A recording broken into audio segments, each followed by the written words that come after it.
Hey guys, I'm Tim from DNotes, and today I wanted to share with you some of my thoughts regarding cryptocurrency and how it relates to economic freedom. Now, economic freedom has been on the decline now for quite some time. There are a couple of reasons for this, including bureaucratic overreach and also a lot of corporate interests that are affecting our bureaucratic leaders when making decisions that affect all of us. Now, cryptocurrency is so amazing in the sense that it really gives back power to the people to exercise freedom as they see fit in terms of what money types that they want to use. And now that excites us a lot. One of the things that also really excites us is that there are opportunities for people in developing nations to use cryptocurrencies. So you might hear at the moment Venezuela talked about a lot when it comes to currency collapse and economic mismanagement. And sometimes you may hear that Bitcoin and other digital currencies are being used there to hedge against the monetary inflation in those countries so that people that live there can still actually afford to purchase goods and services and trade with one another without holding a currency that is just going down in spirals constantly because of this economic mismanagement.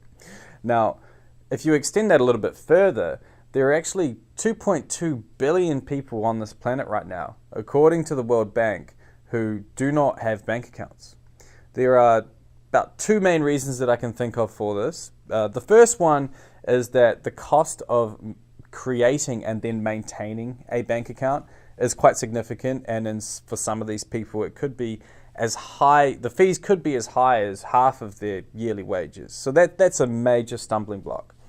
Another one is distance of that these rural people are living to their nearest banking outlets. So banks might have outlets in towns with 5,000 people or 10,000 people, but if you're living in a rural community, you might be 5 to 10 hours away from the nearest banking branch, which is another issue.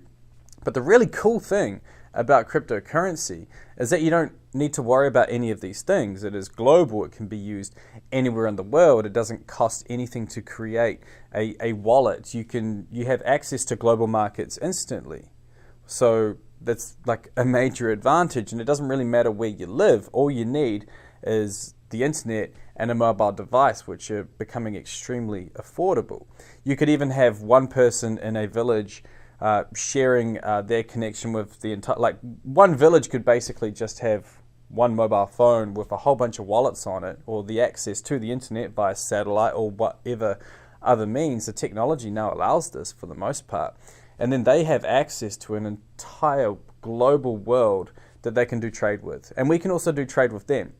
But the interesting thing about that is these technologies need to start in the West. That is where they are initially sort of created and where the infrastructure is paid for. And so if they can be successfully innovated here after they were pioneered by Satoshi Nakamoto with Bitcoin, and if we can get enough investment funding to develop these networks and payment protocols and all that kind of stuff, we can begin to share those networks with the developing nations so that we can trade with them and they can also trade with us. And we can actually help alleviate a lot of the pains that they're going through in those parts of the world when it comes to offloading a lot of their products. It basically removes some of the barriers to global trade, which has left a lot of developing nations where they are, because so much of their issues actually come down to the way that they're managed. But this allows people, cryptocurrency can allow people in these countries to take their own economic management into their own hands.